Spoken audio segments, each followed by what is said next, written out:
Lore Boys here, the internet's number one. What? No, there's no old episode about Bioshock. Podcast is back with more of what you need. My name is Peter O'Donohue, and my tattoos are fading. Also, my cat scratched straight through one of the chain links on this hand. So that's neat. That Yeah. works. Help, open the door. Joining me at the lighthouse are my twin time traveling daughters, Ethan and Jamie. Say hello, girls. Hello, Hello, girls. Ooh. girls. International Women's Day. Mm-hmm. Oh, that's true. We are recording. Yeah, Mhm. exactly. But So not no international. disparaging 23 hours. Ayn Rand, okay, on this episode. She's a girl boss. Okay, fine. Well, I'm about to lose about 4 of these 5 pages in that case. Fuck. All right. Just ask me questions about the game. I know enough. So today's spoiler-heavy episode about Bioshock was requested by patron Chud, since he is very excited for the next game from writer-director Ken Levine. It is called Judas. Our sweet summer child, Chud, seems to think that Judas is coming out in 2026. Off-air, I was telling Jamie that this game has been in development for something like 12 years, and that studio has never released a single thing. So everything I've heard about Judas sounds awesome. Everything I've seen is also fucking fantastic, but I'm going to keep it 100 with you and everybody listening. As a huge fan of Half-Life, Prey, Dishonored, Deus Ex, and Bioshock, I can tell you, do not clear time on your calendar for this fucking game, okay, dude? Just enjoy it if it comes out right before every single one of those people loses their jobs, because that's it. So, in the time off since we started the podcast, guys, have you ever played a Bioshock game? Yes, I beat 1 and 3.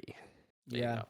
I think I did that too. Like I played all the way through 1, all the way through 3, like kind of recently, like in like 2020, like just before getting my new computer in like 2024. I think I beat Bioshock Very Infinite. recently. Oh, cool. Okay. Yeah. But then 2 I've always started and then given up on because it's like harder to play compared to the other ones, and Big Daddies are cool and everything. We're all for Big Daddies on National Women's Day. But Yeah, National Women's Day, we can't say that Big Daddy is the main character of Bioshock, at least, right? no, yeah, it's the little girl. He's just in the second one, but don't worry that the little sisters are in the first 2. Yeah. I've played 2, but my roommate had Bioshock 1 Mhm. when I was fresh out of high school, and then I think we rented 2 from a Blockbuster, which tells you how hell yeah. old it is. Yeah. This was like after Blockbuster had filed for bankruptcy, but there was still a Blockbuster, and then I guess they At the just go bottom of the independent after the Yeah. on a bump on the nose of the frog or the log at the hole at the bottom of the sea. So yeah, a long time ago. And then I think I own Infinite, which is Bioshock 3. Yes. The Yeah. Bioshock initiates out there. Yeah. Don't think that there was an infinite number of Bioshocks, like going 3, 4, 5, all the way up to infinity. No. You They can get jump through the right to trilogy infinite. probably in a weekend. You might need 3 days. They're kind of long. So yeah. The second one, from what I've heard, although it's not as great for like people like 1, people like 3 a lot more than 2. I heard the second one's multiplayer actually ruled, and there was someone Oh yeah. in our company that yeah. we work at, Ethan, that was like very competitive, and I cannot for the life remember me, but I think they worked in one of the places where you would go when your mouse got broken and they would like give you a new one. That's what in the back of my brain I feel like I talked to someone when getting a new piece of equipment about Bioshock 2 multiplayer. Competitive Bioshock. But It was Saying you're cool. competitive, like I'm top 100. Yeah, there's 100 people that play it on you. Yeah. 98. Yeah. The multiplayer in Bioshock 2 was cool. My hottest take as a Bioshock fan, 2 has the best combat. Because you get to dual wield both powers and guns at all times, and you get to do that in Bioshock Infinite, but Bioshock Infinite has a 2-weapon cap. So you cannot be nearly as creative. Bioshock 2 gives you access to whatever your powers, called plasmid slots, and every single fucking weapon in the game, and their alternate ammunitions throughout the entire game. So you can be way more creative with the combat in the second game. Whereas, I mean, one of the reasons I don't think Judas is coming out at all is because it is the exact same team who developed Bioshock Infinite, and Bioshock Infinite was overly ambitious and was published by 2K, And the stripped down minimum viable Bioshock that they released, while good, is lacking. And I don't want to alarm you, Judas is being published by 2K. So it is the same publisher and the same team and the same fucking story. And it has been 12 years since they fucking started working on this. So Yeah, none of those other things like really ring alarm bells to me. I liked Infinite for what it was. I Yeah. understand like a lot of people had oh, me too. Like what we like got was still really good, but yeah the publisher forced them to strip out tons of shit to the point where everything prior to release is like lawsuit worthy false advertising. yeah Is the okay. thing, That I right? mean I also don't care so much about it. Like Yeah. here's I work in game production, and I can tell you that sometimes game designers dream too big. They Yes. do need a producer to step in and say like this game will take 12 years to develop if you keep all this stuff in. So Yeah. and then it ends up taking more time too, because like then you start building all these features and they don't work well together, and like QA is blowing up and the game's crashing and you have memory leaks and like all this other stuff. So um cautiously optimistic. Was there a Bioshock 4? Am I crazy? Nope. No, eh? It has a disastrous production. It is Okay. currently allegedly being developed by Cloud Chamber Games, who has an office here in Montreal.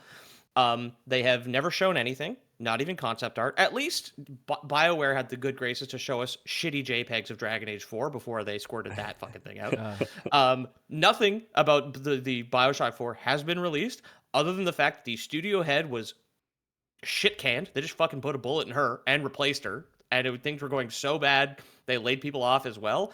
And normally, somebody important like a studio head gets to resign, right? But no, straight up fired, replaced. So I wouldn't hold my breath for that fucking one either. I have a fun little story. Speaking of working in video games, I work in video game support. So when you have a problem in a game and you write an email, it might end up on one of my team's desks. And Yeah. Bioshock had a very like within the video game support community, it was a meme because people would say, "I have tryptophobia, which is the fear of small holes." And when you use the B plasmid, your hand has a bunch of small holes on it, right? Yes. And people say, I have tryptophobia. I puked on my brand new iPhone 13. Send me a new one. Or I have tryptophobia. I puked on my Xbox. Send me a new Xbox. And it would just be people saying they have that fear to the Bioshock team and then asking for stuff. And it became a meme online. I think it like originated on 4chan or Reddit or something. But yeah, That's so funny. yeah. Yeah, one last thing actually, right before Bioshock Infinite came out, and like I have my reservations with the game. It's absolutely fucking worth playing. It's a really, really competent shooter, really, really good, especially compared to a lot of the single player stuff that comes out these days. Like what we got, minimum viable Bioshock, like I said earlier, is still a fantastic fucking game because it's such a high bar, right? And it runs But on yeah, anything. I- If you're like me and had only a bad laptop that would overheat, you could play this and still have an amazing time. It came out 12 years ago. Like, yeah, I was gonna say it's like a 14 yeah, year old game. Yeah. it'll run on anything at 4K, right? But I actually won a contest. I won a fan contest for before Bioshock Infinite came out. I was their fan of the month because and they sent me like a swag bundle. I have a bunch of Bioshock merch because I got the tattoos in 2010 and sent them a photo. I tried to find the forum post, but since Irrational Games was shut down, their website's gone. So the post. I wanted to find the link for the patrons and That send would it have to been them good. for like Yeah. see what I looked like when I like fucking 13 years ago. I won that contest and like I got like posters. They gave me some merch. I got an Irrational If Games Jamie pen. walks back into frame with a framed picture of your forum post, I'm gonna lose my mind. Oh, dude, I'll lose my fucking. I went to go check on my bookshelf. It's somewhere in a closet, but I do have a Bioshock Infinite like art book that I got somewhere. So do I. It was part of my swag bundle. I have it on my bookshelf over there. I'll get it on the break. Nice. As well as like posters that I just don't put up on the bricks, basically at this point. But anyway, so the most important location in the series by far is the city of Rapture.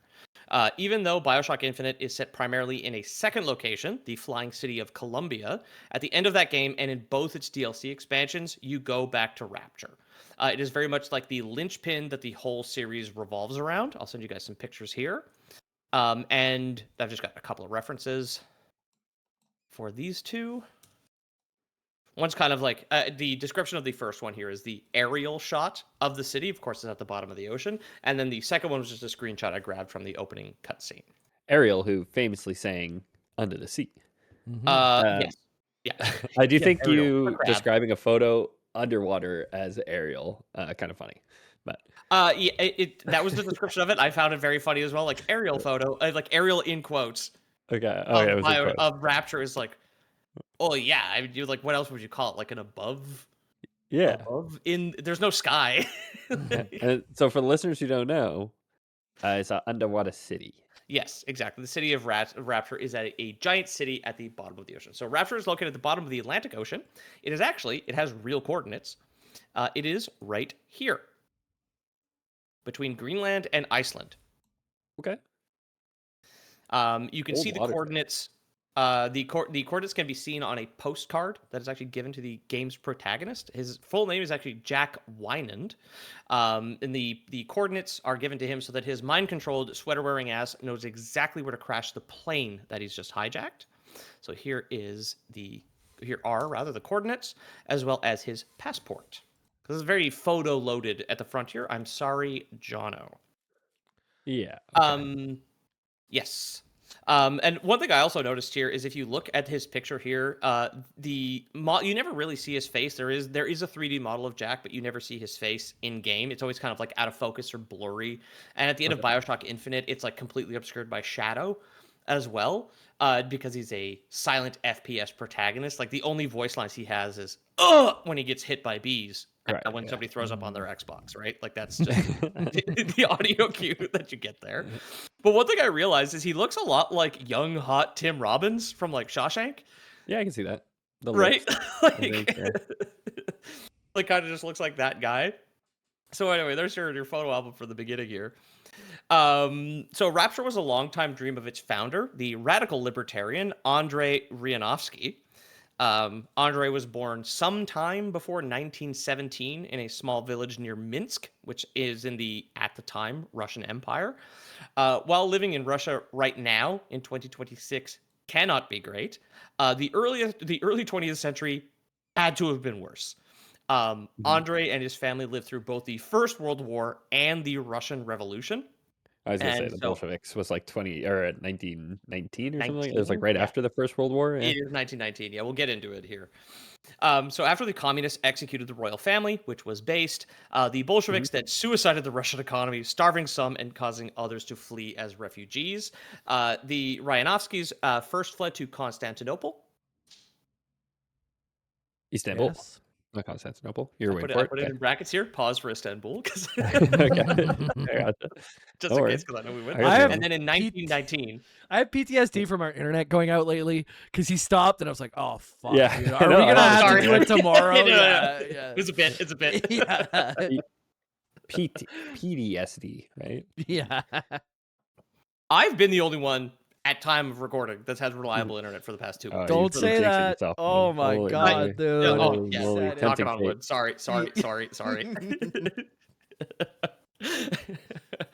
So in 1919, the Ryanovskys then fled to the United States. Upon arrival in the U.S., the family anglicized their names, like many immigrants have done throughout history, and Andrei Ryanovsky became Andrew Ryan. We Wait, should all be, that's the guy from the game. What the hell? yeah, exactly, and re-anglicized his name to Fievel Mouskowitz. He's actually a little cartoon mouse. Yeah, somewhere out there. Yeah, exactly. And again, apologies to anybody who may be listening who is a 110-year-old Jewish person. Yes, Fievel Mouskowitz is the only other Russian Jew refugee that I am aware of, okay? It's the second one I can fucking name. So he became Andrew Ryan. We should all be familiar with this name as he is the primary antagonist for most of the first game. Yeah. Here he is. Would you kindly show us a picture of that, Pete? Would you kindly? Yeah, I can't resist. I have to. I'm not sure. He looks kind of familiar. He's got that classic old-timey mustache. That one of the things I've always wanted to do. I love the Walt Disney mustache, the thin little pencil lines. Pencil mustache, yeah. I am too lazy to buy a razor that can do it properly. Okay. You got a girlfriend now? Talk to her. I bet you she's got some type of knick-knack that can shave your face in a Dude, certain way. 100%. Yeah, Yeah. absolutely. Yeah. Her bathroom is just like an alchemist's fucking chamber of mysterious like goos and tinctures. I'm just like, Unguents. yeah. I love it. One of my favorite things about she listens to the show sometimes, and I roast her bathroom every once in a while. I don't know how a single person taller than me takes a shit there, because my knees are a half inch away from her bathtub. When Wait, I sit hold down. on. Wait, do you stand up? No, when Bonking I'm his head. sitting. Oh yeah, I keep hitting my head on the bathtub. He's there standing up, taking a shit like this. Neck Yeah. down, Yeah, no, or I mean head down, my length knees. of hip to knee ratio, because Okay. my knees are like a half inch away from the bathtub when I sit down on the toilet. It's good for you. You want your knees up when you poop. So You tall could never people would poop have an there. easier time pooping there. Or yeah, put your feet on the bathtub and get a real power stance Shit in going. the tub. I'll see. Yeah, I'll see. I'll see if I'll see if she can get me some stirrups on Amazon. I do hope I get to meet your girlfriend someday, Pete. Now that she apparently listens to the show, and I've just told people to shit in her tub. Yeah. I hope someday I get to meet her. I guess. Look, I need a new Herb's towing hat, and I want her to meet you guys. So any excuse to come out to the farm, Ethan. There you go. Balls in your court. There you go. You gotta play magic cards to get out there these days. Fuck. Yeah. I'll bring Transformers. It's okay. Yeah. Yeah. So there he is. He's also voiced by a Deep Space Nine actor who plays the Ferengi. He's voiced by that guy. Okay. I don't know his Cool. name, but I know who you're talking Me about. neither. But kinda- yeah, exactly. I know, like, there's Trekkies out there, and I've always known that link. It's Deep Space Nine is the only series of Star Trek I've ever seen any episodes of. Weirdly enough, because my uncle loved it and gave me a bunch of VHSs. They're so So good. We're still talking Pretty about easy Andrew Ryan, right? Ryan. Yeah. Okay. Yes. The Howard Hughes sort of Not looking guy. not the tall man Yeah. who's shitting in Pete's girlfriend's tub. No. We've moved on from him, Yeah. and we Yeah. won't be talking Although- about him again. Under radical libertarianism, which was obviously, or objectivism, which was obviously made up by Ayn Rand, a woman who we respect today. The fact that you would not really need laws of man or God, Andrew Ryan is the most likely man to shit in her bathtub. Okay, I can fair. just picture like Pete coming by and like the curtains by the bathtub are like pushed in a little bit. Did you have another man here? Is he taller than me? Did he shit here? I There's see knee knee marks on the prints on side the of your porcelain. tub. You know mine don't reach. Yeah. Another man's knees, like just like imprinted onto it. It's like leg hair. Whose leg hairs are these? Huh? Yours? Pulling a leg hair off the suit jacket, just like, are you cheating on me? At first, Mr. Ryan loved the United States. He was lucky enough to strike oil on his property, and via a series of good investments, he soon became one of the richest men in the country. He owned Ryan Oil, part of the coal industry, and the country's second largest railroad, which at the time in the 20s, I don't know what that was, didn't look into it, but great for transporting hobos who want to work in the Dust Bowl. Mhm.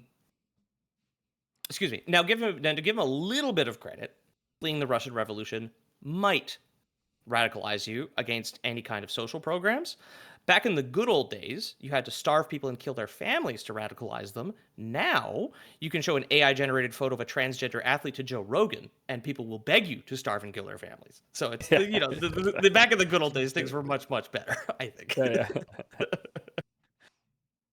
So Ryan began referring to the U.S. as a workers' paradise, which is so funny, calling Roosevelt's New Deal and social programs Bolshevik poison. I mean, one this is group of- classic rich guy stuff, though, right? Like the rich guy who doesn't work being like, no. Workers have it good, actually, though. Yeah, exactly. Yeah. But he's like the capitalist, right? Like Yeah. the reason he is going to build a city at the bottom of the ocean is because it is like the furthest place away you can get from like regulation, right? Yeah, exactly. Yeah. Also, what I regulate found it, interesting. Anything Sorry. below sea level, you can't regulate. No. He Exactly. could have just done this at the bottom of a lake, honestly. Like a lake. Just at the bottom of Lake Superior. Yeah, chilling in a tide pool, selling my soda pops. Yeah. Honestly, chilling with hermit crabs is great. I've done it a bunch of times in PEI. Love it. Where was I here? Right. So one group of activists once asked him if they could turn a private forest he owned, private forest, crazy flex, into a park, since in their view, it should be shared with the people as nature belongs to God. In response to his push to share this forest, guys, one guess each. What do you think he did? Raise the forest. Yeah, I think he would cut it down for the wood money, but he still wouldn't share it. Okay, so Ethan, Ding, ding, ding, ding, ding. He burned the forest to the ground. Didn't even bother selling it, Jamie. He was like, I don't need the money.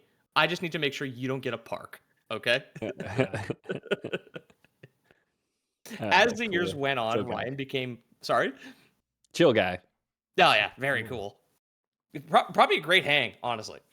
Yeah, totally. I think. So as the years went on, Ryan became more and more disillusioned with the United States, the final straw being the bombing of Hiroshima in 1945. The atomic gong, Jesus. Atomic bomb. Oh boy, no, we gotta do it. We gotta It's do happening another again. Bioshock happening episode. again. We gotta delete It's this one happening too. again. Round 3, baby. Yeah, God Oh my damn. goodness. Atomic The gong atomic is kind of a crazy thing to call the bomb that bomb. hit Hiroshima. Fuck. Kind of crazy, man. Freudian slip much. The atomic. I wrote bomb. I don't know why I said that. I do know why, Pete. got a But it's little- something you gotta look inside for, okay? He's got a little That's true, gong yeah. behind him. I think maybe he. I just do, looked at yeah. it, It's yeah. right there. Yeah. As the atomic bomb, Mm-hmm. in his eyes, was the pinnacle of science and human determination. However, it was corrupted by social parasites and used for destruction. Remember, he just hates the government. Okay. And the atomic bomb was a government project paid for, like, funded with taxpayer money. He's just like, no, no, no, no, no. These people, Oppenheimer et al., should have been, still doing this. But the private sector Selfishly, should have selfishly. controlled it. Yeah. Exactly. Yeah. Yeah. I'm starting to think this so- guy might be the bad guy, if I'm honest. We'll see what happens with the rest of the episode. So the lazy, good-for-nothing government now had a way to destroy anything it couldn't steal, which is still true. And Andrew Ryan quickly began initiating his plan to build Rapture, a place that would be safe from the nuclear war that he foresaw between the U.S. and the USSR. The first bricks were laid or sunk or whatever in 1945. He started right away. Ryan and his associate... What? Just a stonemason in a boat dropping bricks one by one to the bottom of the ocean, just Yeah. hoping that they're gonna stack up down there. That's a very funny thought. Just like dumping a bag of cement and then like taking a stick and desperately trying to mix it before it all just Before it sinks. Hey, if you want a longer paddle to stir as it sinks, there, you got to get it yourself, buddy. Okay, no Yeah. fucking handouts here. He's trying to stir the cement and the boat's just spinning. like- Spinning.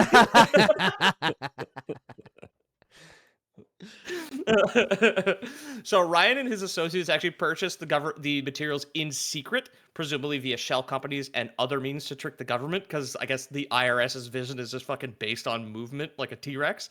So like they were just like, they didn't want the FBI investigating anything he did. He was very, very paranoid that the government would try and stop him from building his paradise at the bottom of the ocean. One thing that I found out recently, that is unfortunately very relevant in the modern news, Greenland has been a target of like radical libertarians for a long time. Not just the South yeah. African devils of Peter Thiel and Elon Musk currently, but like they've had their eyes set on it for a long time because it's the middle of nowhere. So like I'm sure Ken Levine was very likely familiar with this and why he placed Rapture between Greenland and Iceland. It's like that's libertarian Agartha, right? There's no Okay. age of consent in Greenland sort of shit. Yeah, there probably is. Just Well, for anyone- libertarians are very anti-age of consent, unfortunately. They're a bunch of I fucking- know. Yeah, I'm saying for any weird listener who just went yippee and is Yeah. looking into tickets, I'll say there probably is an age of consent. Yeah, I'm gonna make my game based off the coast of Greenland. There's gonna be full of big daddies and little sisters, and there's gonna be no rules, Yeah. no rules whatsoever. Yeah. No rules. Yeah. Anything No goes. rules really. all, baby. I mean, that is the point, though, right? Is that it was kind of an anything goes kind of place. Yes. Yeah. Well, I mean, as long as it was capitalist. It's the hyper capitalism, anything goes. No regulations, fucking go for it. We'll get more into that after the break there. So these materials were transported to the middle of the Atlantic Ocean on large privately owned ships like Ryan's Olympian, which I couldn't find a good picture of, unfortunately. But it reminded me very much, if anybody's seen Peter Jackson's King Kong, like that style, like ironclad steamboat, like big, like the equivalent of a yacht, I guess, in 1940, like that sort of thing, like a private steamer. A boat big enough that you won't spin in circles when you stir the cement. You could mix cement off the side of the hull. Yeah, safely. Yeah, About big enough for a Um, man to ride on. absolutely. Where was I here?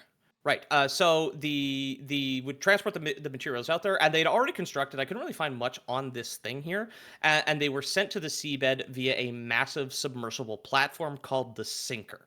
Or this is the nickname of it. Deep sea welders and mechanics began construction, working from the Sinker at first until enough had been done where the platform was just directly anchored to the bottom of the ocean, becoming a massive foundation for the city. And then Rapture's buildings were actually, much like our cement mixer guy here, Rapture's buildings were prefabricated closer to the surface where there's less pressure, so you could get multiple workers working on it. Sitting on the I-beam with your lunchbox with all your boys on the skyline, just, like course. right below the surface sort of thing. Um, and then those were sunk into the bottom. Like it is funny how like so much of this is just like kind of grounded in reality, but the idea that they had a platform in the 40s big enough to build a city at the bottom of the ocean and then also finish construction and have people move to Rapture by November 1946 is fucking insane. Like Yeah. like the private sector gets more done in a lot of cases, unfortunately, than a government. Government is so Slow. fucking slow. Yeah. If you had more money than God in 1946, you're not building a livable city at the bottom of the ocean in the 40s. If you had more money than God today, you're not building an ocean Yeah, into a city under the ocean, man. Yeah, Turns out ocean is a very hostile place for human beings. Exactly. Yeah. Turns out if every single drop of water on Earth is directly above you, you get squished. Yeah. Right? Yes, also, you can't breathe under it. Also, it's constantly There's no knocking light. you side to side. There's no light. You can't grow chose plants. one of the coldest places on Earth. Like, it's Hard to ship to. Well, no, Jamie, you just huck bricks off your canoe. They go straight there. It's free. yeah. The Vikings did it. Yeah. So people began moving in November 1946. I'm not stupid or rich enough to think that I am immortal, and I don't want to be immortal, frankly. I would not have been in the queue of people moving to an undersea paradise that is still under active construction. Large-scale construction continued into the late 40s and then moved on to smaller projects. Rapture was only really wrapped up in 1951, and that's when they considered it a done deal. No, dude, people would do it though, because it's like, look at Yeah. like Elon Musk today. Like, how many people will just like worship the ground he walks on and like fully invest all their savings into Tesla, get a Tesla car, listen to AI podcasts driving around and stuff. They're moving to the bottom of the sea or to Mars less, or whatever. Less now right than away. 2 years ago, I think. But yeah, absolutely. Like Peter Thiel's making his floating city, and there's countless people who would love to go, and obviously they won't be allowed to because it's only going to be mega rich. I guess they're going to need people to work and be slaves there. When I was in San Jose, like when I was in San Jose like a month and a bit ago, I got an Uber driver who was driving a Tesla, listening to a podcast about how billionaires are cool. And we oh man, that's a lost soul, dude. Dude, you should have told him to put this show on just a husk. Dude, and then we drove by a Cybertruck and he's like, "Whoa, dude, you see that Cybertruck? Got a sick wrap on it. I don't really like the stock Cybertruck, but that's a nice one." And we're not talking to him at all, but anyways, yeah. That's crazy. Yeah. People are allowed their interests and their fun little hobbies, and if you're working Uber, dude, you're a little misguided at this point. Like, no hating on Uber drivers, but like, if you're worth, like, this guy does not care about you at all, and actively will try to make your life work. Yeah. That's it. Like, I think Tesla was a great company for a good while, and I think they did do great things for the EV market. Like, I drive an EV, and if you like the Cybertruck, more power to you, dude. I think it looks ugly, and from everything I hear, it's a cheaply made car. That loves running children over. Right? Yeah, exactly. But worshiping billionaires that's the hobby that I think is a bridge too far. All right, like they're bad people. They one and all, they're bad people. Yeah, and we find more horrible things about them every single day. But now that Rapture has been completed, we're going to find out more about this made-up billionaire. Maybe he's a good guy. After the break. Welcome back, everybody. Such good timing. Welcome back from the break. It's unfortunate. So while I did get my smaller gong that I leave it in the foyer, I also did go grab for the people. I did grab for the people who watch the videos over on YouTube the developer edition art book that I got when I was Bioshock fan of the month. Very cool. It's super, super super long, and has concept art for both Bioshocks 1 and 2. I remember going through it. It's just like one of the coolest fucking things. Like the propaganda pages of all the fake art and posters and stuff at the back here. Really cool. Won this back in 2014. Nice. Yes. I have a Mafia 3 record player that I never took out of the box. Yes. It's still in my closet. I feel like we should give that away at some point. Burgers in New York. Lore Boys, now giving away garbage. Yeah. Hey, it's a fully functional record player. You can play records Yeah, I on it. know. And there's Mafia fans out there. I saw people in the Discord. I know. Yeah. I know. Yeah, But there you also go. garbage. For- If you'd like garbage, we have But garbage. also garbage. But I mean, also friend your of the show, garbage Kyle's is been sitting in playing your through closet. Yeah. One man's Here's trash? the thing I've never looked at, touched, or want. No, I'll give it to you. Yeah. Subscribe on Patreon to win it.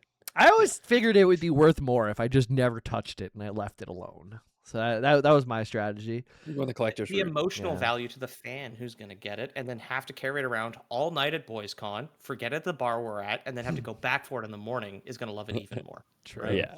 True. You're gonna get it graded PSA 10? No shot, right? No, no way. No shot, dude. Dude. I know you and I know your apartment. That box is in rough shape. Yeah, it's not too bad. The A last decade of humidity has had its way with it. Love it. the last time when I went away a year ago, my girlfriend was very nice to like tidy up my apartment and move stuff around. But I opened the closet recently, and shit is just stacked to the top. So it might be a load-bearing record player at this point. But yeah, Oh, Structural. fair. yeah. Now, how would you build that at the bottom? Keystone. Yeah. Oh fuck. So yeah, welcome back. So for a while there, while the political and economic conditions of Rapture were quite stable for a bit, just as it started, it's fresh. The class divisions haven't really been established yet. Everybody's moving in. Everybody's getting their feet under them. In Rapture now they've moved in, but the hyper-capitalist, laissez-faire, unregulated libertarian paradise did allow some industrious people to get creative, right? Without the notoriously thorough, pro-safety, caring, and benevolent American government breathing down your neck, you really do get to break a lot of eggs while trying to reinvent the omelet. Bridget Tenenbaum, a Holocaust survivor and brilliant scientist, discovered a material later known as Adam, which this is ADAM, within sea slugs native to the area around Rapture. Okay, that's why they chose that spot. So they can milk the Nope, slug. this was an accident. Oh, okay. Yeah, here's one of the slugs. Oh. And here is the photo of Bridget Tenenbaum, her portrait from the first game. How do you milk a slug? Sorry? How do you milk With a your slug? hands. Well, do you squeeze it like from butt side and out like toothpaste out the mouth, or is there like a Depends different? what you're trying to milk it for, Okay. right? Do you tickle its little cheeks? Adam's in my Oh butt. yeah, they are very pudgy, eh? They're kind of Yeah. like, oh, I'm a slug. Yeah, it's got like a frog gullet. Yeah. Oh. Yeah.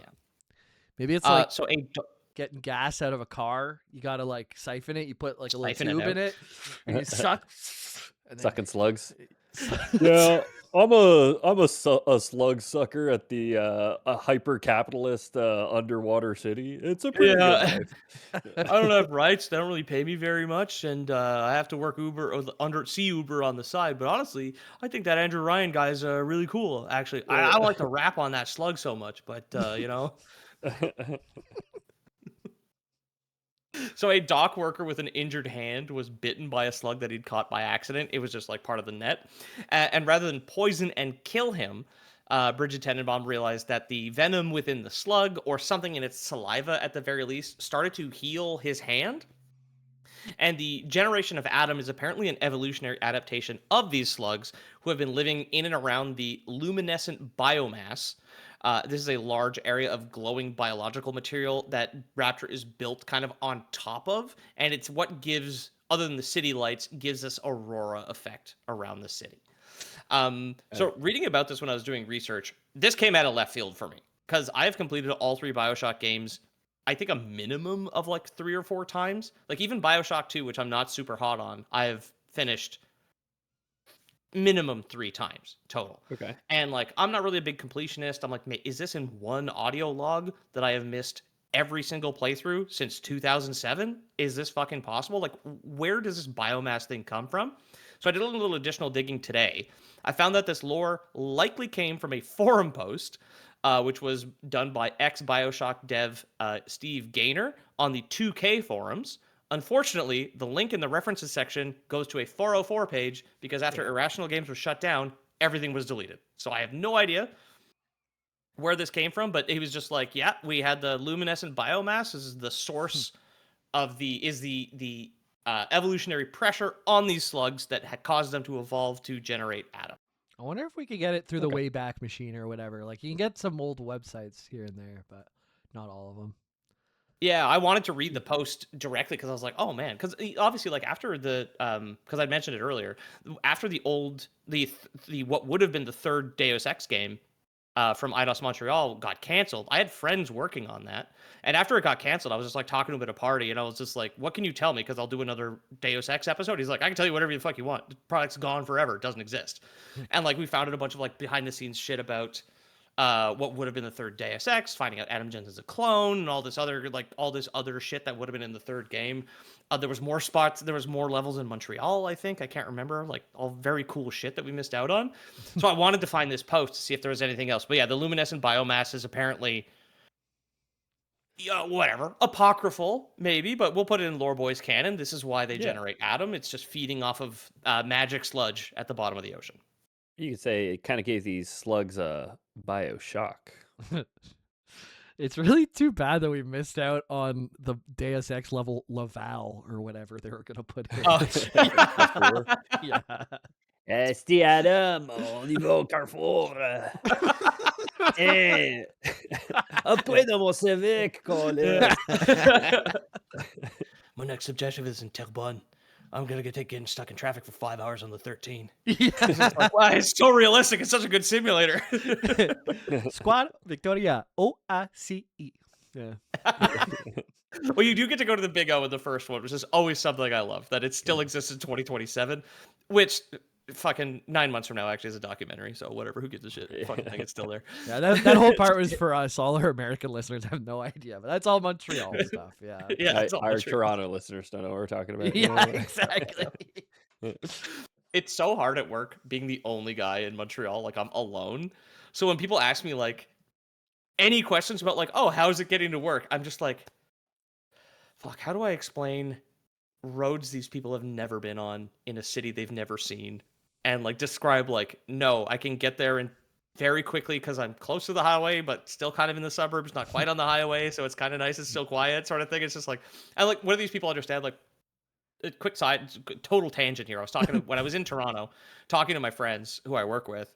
They were asking me about my apartment and whatever, blah, blah, blah, blah, blah. And I was just like, oh yeah, I've been there a long time, so my rent's cheap and it's quite large as well in comparison.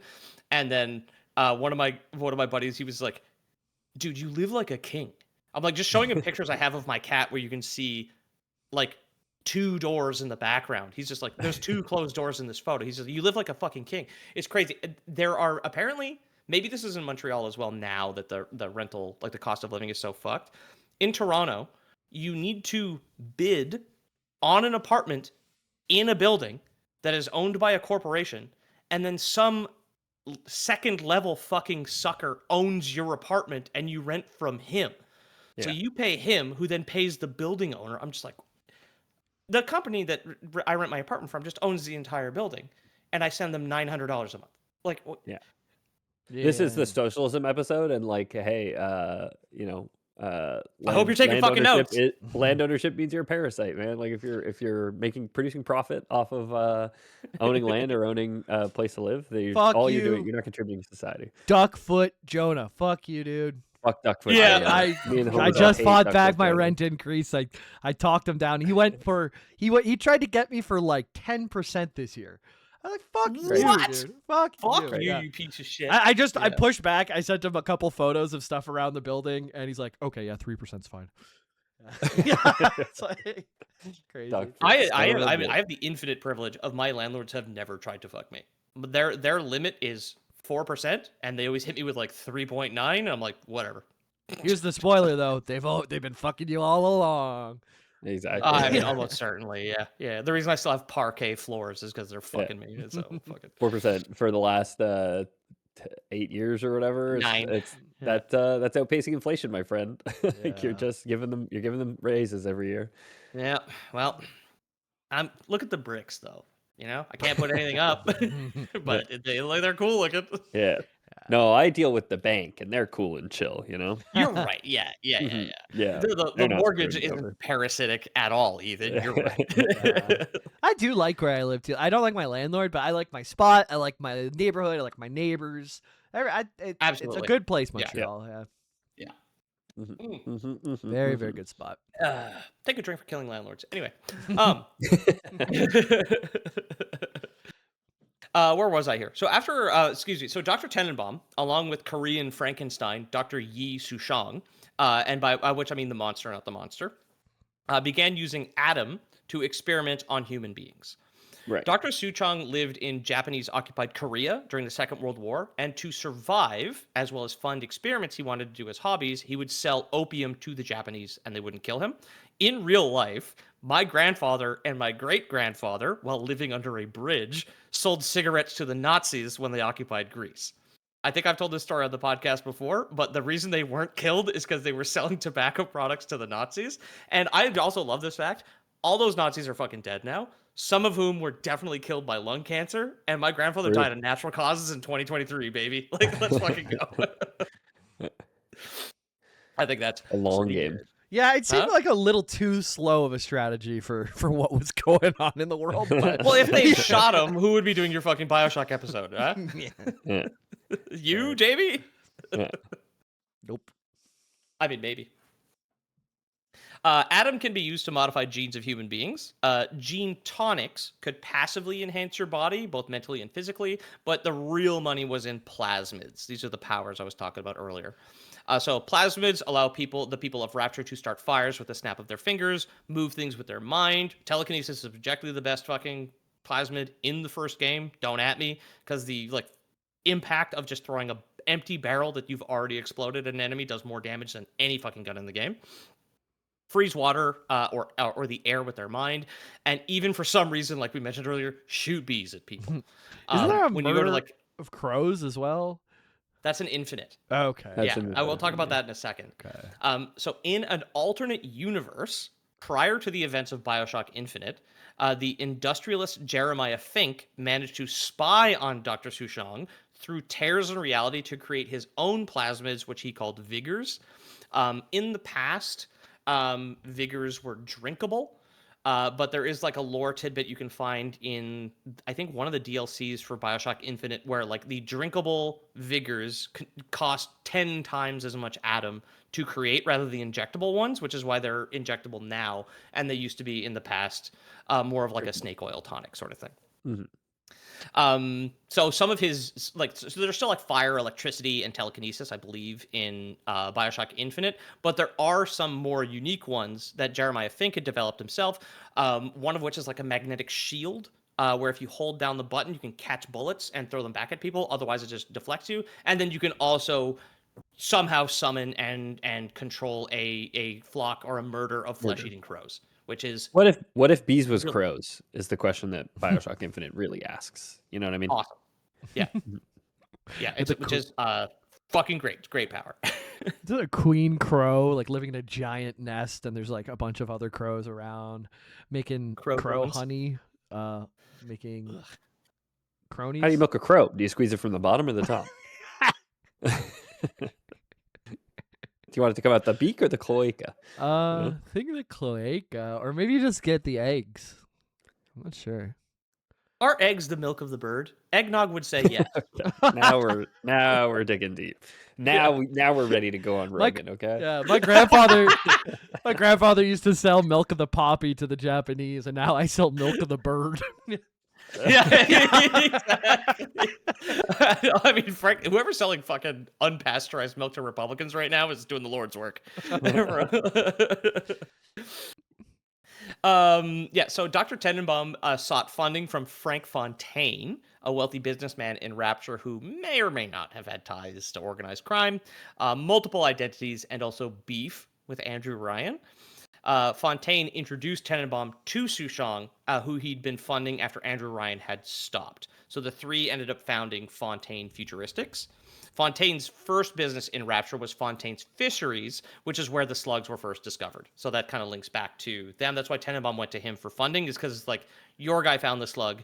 I want to milk the slug. Can you give me slug milk money? Or slug. And Or he was slug, like, please. can I overthrow the ruling class with slug milk? And she was like, maybe. So here we Yeah. go. Listen, Mr. Fontaine, sir, you just got the best slug suckers in town. Everybody knows it.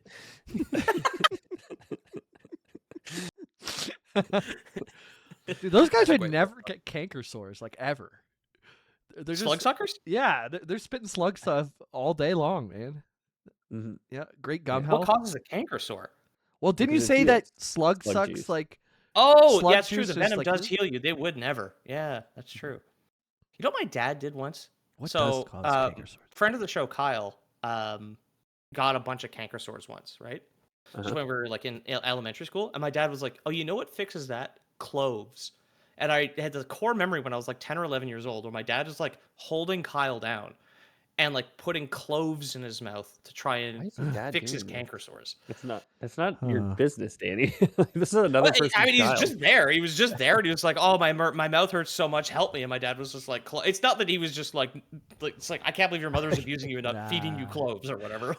We all know Kyle. Kyle was just getting a little too crazy, and Danny's like, finally, a Yeah. chance to put this kid's face in the dirt. That's it. Yeah. Kyle was a little too whiskey drunk. So Danny had to hold him down and stuff a bunch of cloves in his mouth. Clove cigarettes. Yeah. So the first plasmids were created as along with the creation of the plasmids, they also created a way to maximize the amount of atom that a slug could generate. If a slug, now I don't know the lore implications behind this. If a slug was implanted into a young girl, the two entered a symbiotic relationship. The girl would consume genetic material. The slug would then convert that into atom, and it's more stable and more plentiful when generated inside of a host. The children would then regurgitate this atom, which would then be harvested and used to create whatever was needed. So it is a very much like a fucked up honeybee. There is a reason it doesn't work in boys. I don't remember why. And I How do you milk neglected a to look it boy? up when I was writing this. How Oh, but do there you you go. milk a Problem. boy? Problem solved. I think Peter Thiel and a couple other billionaires could tell you in They'll pretty tell you. exact detail. Peter Thiel's trying real fucking hard. Also, one thing in the concept art, it might be in this book where I saw it, or maybe in like a dev interview or whatever. Originally, the little sisters were supposed to be dogs, like little dogs. And like some of them, they had like concept art for like a little crippled dog where he had like the little dog wheelchair, and Wheelchair, it was yeah. just like you had to like harvest or rescue the little dogs, and the devs were like, "It's too sad," and they were It's just too like, sad. "It's Make too it little girls. Yeah, they were That's like, great. "Look, we want this to still be brutal, but the like no one's harvesting the little dogs, so they're not Yeah. experiencing. No one's getting the bad ending, basically." Yeah.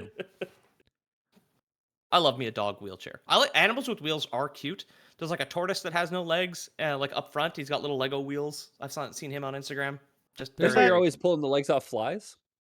And putting tiny wheels on them because it makes them cute. They have landing gear now. This is your love of Transformers coming through. Exactly. There's a dog that goes to our local haunts that has 3 normal legs and then 1 little gimp half leg. I think named Oh, is that Draco. Nils's dog? Nils's dog. Yeah, very Yes, sweet. yeah. Hobbles around. Yeah. Yeah, perfect time to crack a beer I and lived chug with it. him for a little while, for a couple of months. You Oh, lived? because when I got back from Toronto, I lived at my sister's, and he was a theater kid with her and ended up being one of her roommates. But I was moving out when he moved in, so we lived together for like 2-3 weeks. Did you mess up the dog's leg?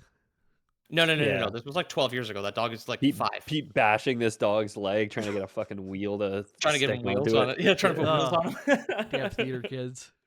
Yeah, exactly. Yeah.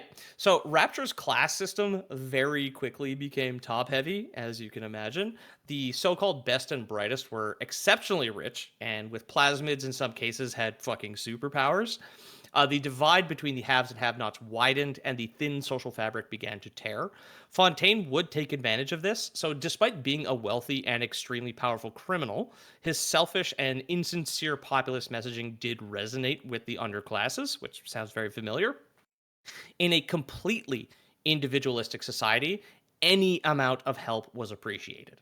So Fontaine went on to establish Fontaine's Home for the Poor, a place where people like down on their luck could get a little assistance from their fellow rapturers or whatever the citizens are called. And then he also founded the Little Sisters Orphanage, just for orphan girls. Oh, no. So yeah, Uh-oh. basically, so just like a pedophile doing the podcast circuit, Fontaine whitewashed his image in the eyes of the people, without brain cells at the very least, and elevated himself to a point where he was an actual political rival to Andrew Ryan. Now, of course, Fontaine's Home for the Poor was a great source of people to experiment on for Dr. Souchong, and the orphanage was a great source of slug-ready little girls. So, Would you kindly and- provide me with some pizza? some exactly. What is It's the down in would the you? basement. What is the would you kindly thing? Is like they programmed someone's brain. Are you gonna get into it? No, so I didn't. I'm not going to talk about the Jack at all. But I mean, since you brought it up, so the protagonist of the first game, Jack, is test tube baby. He was grown in a lab by Dr. Souchong and Frank Fontaine, and at the time of the game, like despite being visibly unadult, he's like 4 years old, basically. Oh, Because he was like created in a tube. And then grown at an accelerator rate, and basically as an assassin. And the "Would you kindly" is programmed into his brain, like genetically coded into his brain, where he cannot refuse an order if you say, "Would you kindly do this?" And he just does it. So it was a way to have like an assassin fully under your control, because the purpose of Jack was to kill Andrew Ryan. right. And Okay. I mean, I didn't write this down. This is like stuff I know from the game. Jack is technically made from Andrew Ryan's genetic material. So I think he had a affair or something like that. He has a lover. Like your mom was like a high class escort or prostitute in like the red light district of Rapture, right? Andrew Ryan got her pregnant.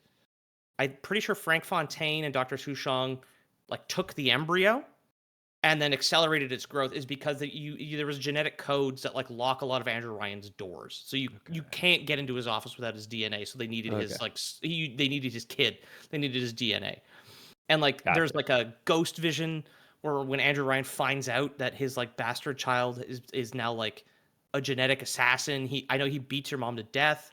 You can find her body in her room. He On killed her. International Women's Day? Oh, On International Women's Day. guy's a villain. Yeah, I'm starting to remember how brutal parts of this game is. Like in Infinite, I can't remember if it's a DLC or what, but don't you have to put like a needle in Elizabeth's eye or something? I will show you a picture from that scene, but there is a first-person lobotomy torture scene in Bioshock Infinite, and it's fucking crazy. I remember it is one of the most brutal scenes I've ever seen, and it's interesting to see the character who's doing it do that, because he doesn't need to pretend to be a good guy yet. He pretends to be your friend in the first game, but you can see, and you find out he's a villain, obviously, but like you can see like how brutal he is when he doesn't have to put on a facade, basically. It's not all fun and bees. What? It's not all fun and bees, you know? It's not. No. Sometimes you throw up on your Xbox. So in the late 50s, Fontaine and Ryan would come to blows. In a shootout with Rapture's security forces, Fontaine was, in quotes, killed. However, in reality, he'd already prepared for this, having already visited the cosmetic surgeon Dr. Steinman with one of his lackeys named Reggie. Steinman used Adam to alter the men's appearances. Reggie was made to look exactly like Frank Fontaine, and then he was shot to death in his place, while Fontaine was mutated into a monstrous new form, an Irishman. Ryan, believing Fontaine had been killed, relaxed a little, and things in Rapture were a little bit more BAU. So I will show you the new form. So you never actually get to see what Frank Fontaine looks like outside of his portrait. I'll post here. I believe he is the. Oh no, he's not in this photo. That's true. I don't have a picture of him, but this is a picture of his Irish alter ego Atlas while he is hammering a spike into Elizabeth's forehead in that cutscene. I remember it shocked me when I played through it. I rewatched the cutscene to get the screenshot today. It's a tough watch. That must be a DLC though, right? It sucks. What? That must be a DLC, right? It's in Burial at Sea. Yeah. Okay. Yeah, because I was like, I don't remember this at all, but I didn't play the DLC. I had to Yeah. look away from the when I played a couple years ago. I remember like having to look away, like I couldn't watch because it was just too brutal. Even with the Atlas old crap. is brutal in that game because to kind of close the loop on everything and like go back to Rapture and be like Jack is the ultimate protagonist. Atlas also just beats Elizabeth to death with a wrench at the end. Like that's just how she goes out. It's fucking crazy. Well, I just swallowed a bug, so we all have it rough, okay? Yeah, you're right. On International Women's Day to boot. There's Swallow one of those bugs. little ladybug stink bugs in my water. Oh, And and Ew. Ethan's a vegetarian too, so it's like also like a. It's How's like that a first bit of moral- protein hit, hippie? Just rips out of his shirt. Yeah. Now I'm ready to go on Rogan. Yeah. So, however, the Irish fisherman calling himself Atlas quickly rose up as a hero of the poor, quietly continuing to work with Dr. Souchong, which is what we talked about with the creation of Jack, as well as working with a captured Elizabeth Comstock, who'd arrived from Colombia through time and space. They all kind of work together to start the civil war in Rapture and overthrow Andrew Ryan.